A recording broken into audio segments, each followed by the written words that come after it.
Hey what's up, this is Himanshu Acharya and welcome back to ideal. आज हम एक बहुत ही इंटरेस्टिंग टॉपिक के बारे में बात करने वाले हैं। अगर हमको कुछ ऐसा खाने को मिल जाए जिसको खा के हम पतले हो जाएं, it will be like a dream. इससे अच्छा क्या हो सकता है? इट्स लाइक सेइंग कि ऐसी कोई अल्कोहल जिससे हमारा लिवर हेल्दी हो जाए। We are going to talk about fat loss foods and supplements. तो हम लोग 3 चीजों के बारे में डिस्कस करेंगे। सबसे पहला हम डिस्कस करेंगे basic concepts regarding fat loss foods. Then we will discuss कि क्या ये कॉन्सेप्ट सही हैं, and then are there any supplements जो कि हमको फैट लॉस में एड करते हैं, and are those supplements good enough. अगर आप इस चैनल पे नए हैं, subscribe to the channel. We have lot of content, lot of videos जिससे आपको बहुत कुछ सीखने को मिलेगा, आपकी बहुत सारी क्वेरीज आंसर होंगी। ओके, इसी नोट पे चलिए शुरू करते हैं।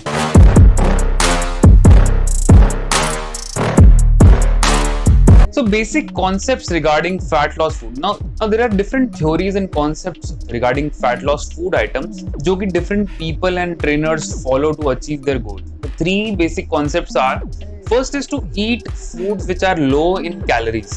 Second is to eat foods which have high thermogenic effect. And third is eat food which has good nutritional value. So let's discuss these 3 concepts one by one.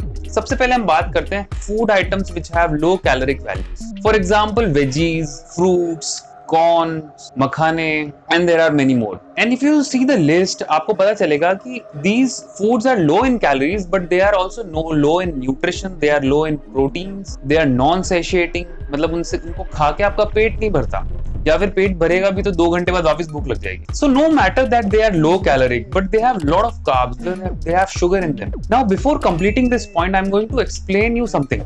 See, जो हमारा stored fat है ना, that is actually stored energy, but उसको use लेने के लिए हमारी body का एक हार्मोन सिक्रीट करना बहुत जरूरी है, that is glucagon. And glucagon secrete होने की जो पहली और मेजर प्रीरिक्विजिट है, that is कि हमारा ब्लड शुगर लेवल कम होना चाहिए, तभी glucagon रिलीज होता है।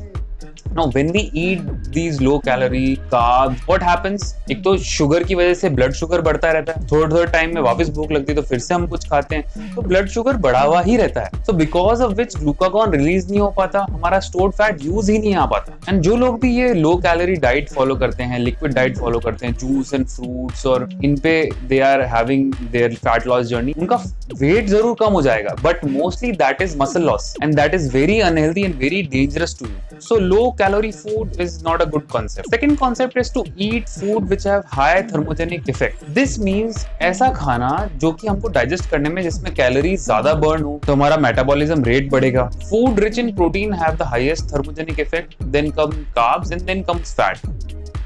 I'll give you some examples. Animal meat, eggs, dairy products, they have high thermogenic effect. Then comes chilies, sweet potato, whole grain, avocado, nuts. But let's think about the concept. आप कुछ ऐसा खा रहे हो जिससे body को energy मिलेगी, but आप चाह रहे हो डाइजेशन में ज्यादा से ज्यादा एनर्जी यूज हो जाए। It's like taking a loan so that you can pay a previous loan. So I find this concept a bit funny. और जो मेटाबॉलिज्म ये इंक्रीज करता भी है, that is very temporary for that particular point of time. अगर आपको genuinely metabolism rate बढ़ानी ही है, the best thing is do weight lifting, lift some weight. Now जो भी लिस्ट मैंने इसमें बताई है, I'm not saying that all these foods are bad, but this concept is not fully correct. Then comes the third concept, to eat the food with high nutritional value. These are the food which have good amount of protein fats, which have good amount of micros in them. They are high caloric foods. They keep you satiated for a longer period of time. अगर आपने अपनी एक मील में अच्छा nutritious food लिया है, आपको बहुत घंटों तक भूख लगेगी ही नहीं, बिकॉज आपकी बॉडी की रिक्वायरमेंट पूरी होगी। So some of the examples are animal meat, eggs and dairy products. तो अगर आप देखेंगे तो ये तीनों ही चीजें ऐसी हैं जो आपका ब्लड शुगर लेवल भी स्टेबल रखती हैं, इनका थर्मोजेनिक इफेक्ट भी हाई है, and they are high in protein and fats. तो बेसिकली हमारे सारे टारगेट्स अचीव हो रहे हैं। So eat food according to their nutritional value. Then come supplement. We are going to talk about 2 supplements, caffeine and L-carnitine. There are few more, but या तो वो बहुत ज्यादा कॉस्टली हैं, they have some health risk. तो इस video में हम बात नहीं करेंगे, किसी और वीडियो में कभी और देखेंगे। Now caffeine can only help you or aid you in fat loss when it is taken just before your workout. अगर आपने कैफीन लेने के बाद वर्कआउट नहीं किया है तो वो कोई हेल्प नहीं करता। So timing matters. Carnitine is something present in your body. Carnitine is a transporter. It actually transports fatty acids from cytosol to mitochondria, so it can be used and converted into energy. It is more helpful if you are on a non-carb adaptive diet, you are on fat adaptive diet, and again if you are exercising. So supplements भी अगर आप लेते हैं तो वो भी तभी काम करेंगे अगर वो राइट टाइम पे राइट क्वांटिटी में ले जाए and you are exercising, you are lifting some weight while taking those supplements. And note, देखो, regardless of your genetics, regardless of your health issues, even if you have hormonal imbalance, any person can reduce fat in a healthy way with the right approach of nutrition and exercise. There are no shortcuts. Just whenever you are sitting to eat something, choose the right food. If you want to take supplements, please take proper guidance from your nutritionist or your trainer if he has the knowledge. So on this note, let's end the video. I hope इस video से आपको कुछ सीखने को मिला हो. If you have any doubts, please comment down below. I'll make sure I answer every question of yours.